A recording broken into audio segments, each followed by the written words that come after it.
Hello friends, आज हम अध्ययन करेंगे रीतिकालीन परंपरा के विद्वान कविवर बिहारी के बारे में। 10वीं एवं 12वीं की बोर्ड परीक्षा के लिए अति महत्वपूर्ण विषय है।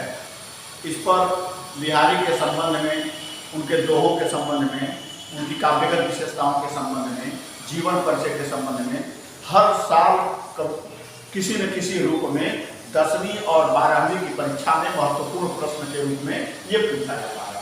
तो आज बिहारी के कविवर बिहारी के बारे में हम जानेंगे। कविवर बिहारी रीतिकालीन परंपरा के कवि रहे हैं और इनका जन्म 1595 ईस्वी में हुआ है। जन्म स्थान इनका बसुआ था।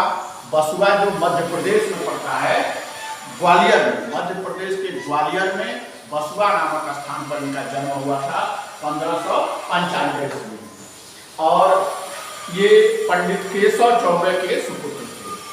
किनके सुपुत्र थे? पंडित केशव चौबे के सुपुत्र थे। और ये दरबारी कवि के रूप में जाने गए। राजा जय सिंह के दरबार में ये लिखने का काम करते थे, कविता प्रोत्साहन का काम करते थे। इनकी एक ही रचना प्राप्त हुई बिहारी सप्तशती के रूप में, जिसमें लगभग 750 दोहे हैं। जो दोहे श्रृंगार से संबंधित हैं, नीति से संबंधित हैं और भक्ति भावना से ओतप्रोत हैं। अच्छा, बिहारी सप्तशती के जो लगभग 750 दोहे प्राप्त हुए हैं वो किससे हैं? श्रृंगारिक हैं। कुछ दोहे श्रृंगार के हैं, कुछ दोहे भक्ति के हैं और कुछ दोहे इन्होंने नीति परक रखा है। श्रृंगार और भक्ति की बात करें तो भक्ति में इन्होंने राधा और कृष्ण को अपना आदर्श माना है। राधा और कृष्ण के माध्यम से जीव और आत्मा की बात करते हैं, आत्मा और परमात्मा की बात करते हैं। और इनका जो कवि कौशल है, ये कहा गया है कि बिहारी ने गागर में सागर भरने का प्रयास किया है। गागर में सागर भरने का प्रयास किया है। कहते हैं कि इनकी जो रचनाओं में एक छोटी सी रचना आपको मैं बता दूं। इनकी एक रचना है श्रृंगार में कि कहत नटत खीझत रिझत खिलत मिलत लजियात, अरे भवन भुवन में करत है नैनन मुसोबा। कहने का तात्पर्य यह है कि नायक नायिका एक जगह अपने घर में उपस्थित है, जिसमें सभी स्वजन एक साथ उपस्थित है। इसमें नायक कुछ इशारा करता है, कहत इशारों में कुछ कहता है, तो नटत अर्थात नायिका मना कर देती है संकेत में ही। तो खीझत, ऐसे में क्या होता है? नायक नाराज हो जाता है, खींच जाता है।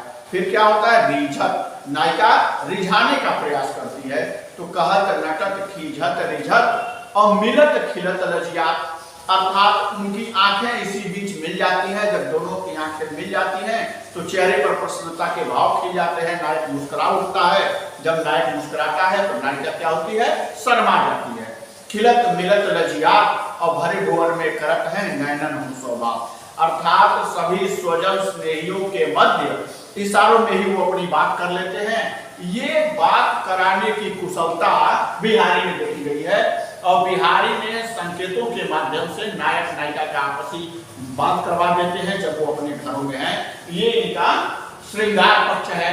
और भक्ति पक्ष अगर प्रस्तुत करें तो ये आत्मा, जीव और आत्मा की बात कर देते हैं। नायिका को जीव बनाते हैं, नायक को आत्मा बनाते हैं। या नायक जो होता है उसमें वो आत्मा होता है और नायिका परमात्मा होती है। आत्मा और परमात्मा का संवाद, जीव और मनुष्य का संवाद, नायक और नायिका का संवाद, ये कुशलता और ये लिखने की जो कला है वो केवल बिहारी में मिलती है। और बिहारी की दोहों में लगभग 750 दोहे प्राप्त हुए, ये आप जानते ही हैं। तो अब जब हम आगे इनके पद पढ़ेंगे, इनके दोहे पढ़ेंगे, तो उसमें विस्तार से वर्णन किया जाएगा। नीति परक दोहों का अलग सेक्शन है और भक्तिपूर्ण दोहों का अलग है और फिर श्रृंगार पक्ष अलग है।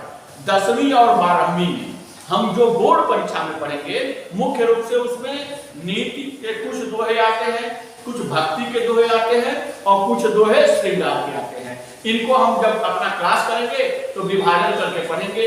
तो तब तक आप बिहारी के बारे में, उनके जीवन परिचय के बारे में और साहित्य के बारे में आप जान गए।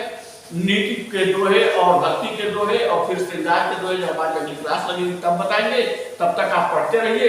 कोई दिक्कत परेशानी होती है तो कमेंट के माध्यम से हमको बताइए, लाइक करिए, सब्सक्राइब करिए और फिर पढ़िए। नेक्स्ट क्लास में हम मिलेंगे। जय हिंद।